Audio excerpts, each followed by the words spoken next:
అమరావతి మన ఆంధ్రప్రదేశ్ రాష్ట్ర నూతన రాజధాని, దేశంలోనే మొట్టమొదటి గ్రీన్ఫీల్డ్ సిటీ, దేశంలోనే ఏకైక రెన్యూబుల్ సిటీ.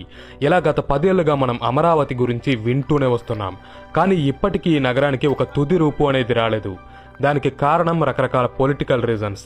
అయితే గతాన్ని పక్కన పెడితే ప్రెజెంట్ అమరావతి నిర్మాణం అనేది కేవలం మన రాష్ట్రానికి మాత్రమే కాకుండా మొత్తం దేశానికే చాలా ఇంపార్టెంట్గా మారింది. ఎందుకంటే భవిష్యత్తులో ఆంధ్ర $2.5 ట్రిలియన్ ఎకానమీగా మారాలంటే దానికి కీ ఫ్యాక్టర్స్ అన్నీ కూడా అమరావతి చుట్టూనే తిరుగుతాయి.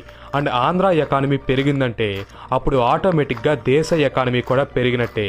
సో అమరావతి ఇప్పుడు ఒక నేషనల్ ప్రాజెక్ట్గా మారిపోయిందని చెప్పుకోవచ్చు.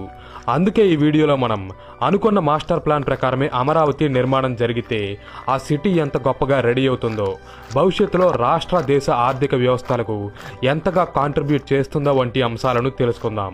వీడియో చాలా ఇంట్రెస్టింగ్గా ఉంటుంది. సో ఏ డీటెయిల్ కూడా మిస్ అవ్వకుండా ఉండడానికి వీడియోని లాస్ట్ వరకు చూడండి. అలాగే నా కంటెంట్ కనుక నచ్చితే ఇప్పుడే వీడియోని లైక్ చేసి మన ఛానల్కి సబ్స్క్రైబ్ అవ్వండి.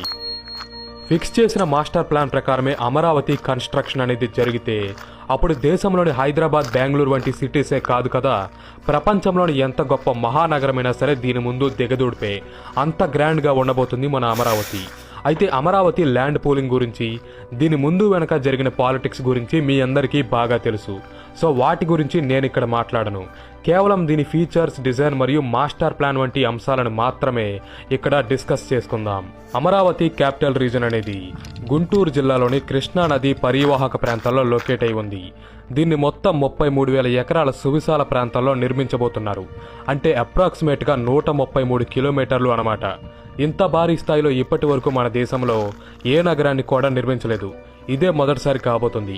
అలాగే అమరావతిని ఒక గ్రీన్ ఫీల్డ్ సిటీగా నిర్మించబోతున్నారు.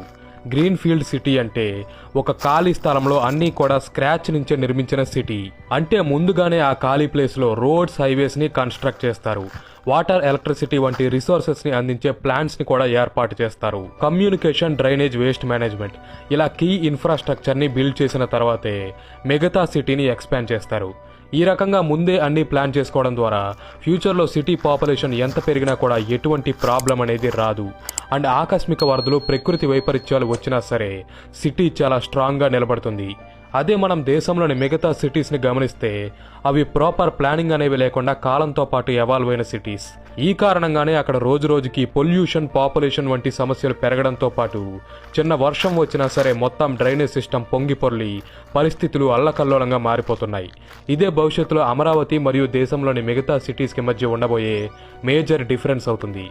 ల్యాండ్ పూలింగ్ ద్వారా అమరావతిలో సేకరించిన మొత్తం 33,000 ఎకరాలని 9 డిఫరెంట్ జోన్స్గా విభజించారు. వీటిలో ఒక్కో జోన్కి ఒక్కో స్పెషాలిటీ ఉంది. అవే government zone, commercial zone, residential zone, education zone, industrial zone, tourism zone మరియు ట్రాన్స్పోర్ట్ జోన్. ఇలా 9 డిఫరెంట్ జోన్స్ ఉండబోతున్నాయి. ముందుగా గవర్నమెంట్ జోన్. ఇక్కడే మన ఆంధ్రప్రదేశ్ రాష్ట్ర నూతన అసెంబ్లీ, హైకోర్టు, సెక్రటేరియట్ మరియు మినిస్టర్స్ ఆఫీసెస్ ఉండబోతున్నాయి. వీటిలో ముఖ్యంగా అసెంబ్లీ మరియు హైకోర్టు బిల్డింగ్స్ని దేశంలో మునుపెన్నడూ చూడని విధంగా చాలా ఐకానిక్ అండ్ ఇన్నోవేటివ్ మోడల్స్లో డిజైన్ చేశారు. ఇవి చూడడానికి చాలా అద్భుతంగా ఉంటాయి. భవిష్యత్తులో మన ఆంధ్రప్రదేశ్ రాష్ట్రానికి సంబంధించిన మొత్తం పాలన అంతా కూడా ఈ గవర్నమెంట్ జోన్ నుంచే జరగబోతుంది. అలాగే కమర్షియల్ జోన్ని ఒక ఫైనాన్షియల్ హబ్గా మార్చబోతున్నారు. ఇక్కడే కీలకమైన IT parks, business reasons, bank, startup centres వంటి ఆర్థిక సంస్థలు ఉండబోతున్నాయి. వీటి వల్ల రాష్ట్రంలోని యూత్కి చాలా ఎంప్లాయ్మెంట్ క్రియేట్ అవుతుంది. వీటితో పాటు ప్రజలు వచ్చి నివాసం ఉండడానికి రెసిడెన్షియల్ జోన్స్, ప్రపంచవ్యాప్తంగా ఉన్న కంపెనీస్ అమరావతిలో తమ ఫ్యాక్టరీస్ని ఏర్పాటు చేయడానికి, వస్తువుల ఉత్పత్తికి ఇండస్ట్రియల్ కారిడార్స్ని ఏర్పాటు చేయబోతున్నారు.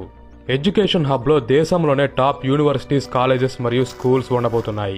ఇక్కడ రీసెర్చ్ అండ్ డెవలప్మెంట్ని ప్రోత్సహించి కొత్త ఆవిష్కరణల రూపకల్పన జరుగుతుంది.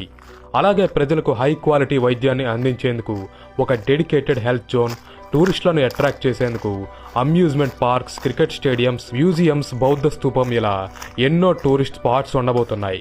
ఫ్యూచర్లో ఈ 9 జోన్స్ కూడా అమరావతిలోని నవనగరాలుగా ఫేమస్ అయ్యే ఛాన్స్ ఎక్కువగా ఉంది. ప్రెజెంట్ మన దేశంలోని మెజారిటీ సిటీస్ ఫేస్ చేస్తున్న అతిపెద్ద ప్రాబ్లం పొల్యూషన్. పొల్యూషన్ కారణంగా మనం పీల్చుకునే గాలి కూడా కలుషితమవుతుంది. అందుకే అమరావతిలో ఇలాంటి ప్రాబ్లమ్స్ తలెత్తకుండా ఉండడానికి సిటీలోని 60%ని పచ్చదనంతో కవర్ చేయబోతున్నారు. అంటే నగరంలో ఎటువైపు వెళ్ళినా సరే మనకు చెట్లు కనిపిస్తూనే ఉంటాయి. దీనివల్ల ప్రజలకి ఫ్రెష్ ఆక్సిజన్ అందడంతో పాటు సిటీ వాతావరణం ఎప్పుడూ చాలా ఆహ్లాదకరంగా ఉంటుంది. అమరావతిలోని ట్రాన్స్పోర్టేషన్ కోసం కూడా రకరకాల విధానాలని ఉపయోగించబోతున్నారు. ఇక్కడ 5 లేన్ హైవేస్ అండ్ ఎక్స్ప్రెస్ వేస్తో పాటు metro rails, hyper loop, rapid bus systems మరియు కృష్ణానదిలో వాటర్ ట్యాక్సీస్ ఉండబోతున్నాయి. అమరావతి, గుంటూరు, విజయవాడ ప్రాంతాలను కలుపుతూ 210 కిలోమీటర్ల భారీ ఔటర్ రింగ్ రోడ్ని ఏర్పాటు చేయబోతున్నారు. అలాగే అమరావతిని దేశ విదేశాలకు కనెక్ట్ చేసేందుకు ఒక బ్రహ్మాండమైన గ్రీన్ఫీల్డ్ ఎయిర్పోర్ట్ కూడా ఇక్కడ నిర్మాణం కాబోతుంది. ఈవెన్ ప్రజలు వాకింగ్ చేయడానికి, సైక్లింగ్ చేయడానికి కూడా అమరావతిలో డెడికేటెడ్ ట్రాక్స్ని ఏర్పాటు చేస్తారు. ఈ మోడ్ సహాయంతో అమరావతిలో అసలు ట్రాఫిక్ సమస్యలు వచ్చే ఛాన్సే చాలా తక్కువ అని చెప్పుకోవచ్చు. ఫ్యూచర్ని దృష్టిలో ఉంచుకుని ఈ సిటీ సుమారు 50 లక్షల నుంచి 1 కోటి మంది ప్రజలు నివసించడానికి అనుగుణంగా ఉండేలా దీన్ని డిజైన్ చేశారు. అండ్ అమరావతి ఇండియాలోనే మొట్టమొదటి పూర్తి రెన్యూవబుల్ సిటీగా మారబోతుంది.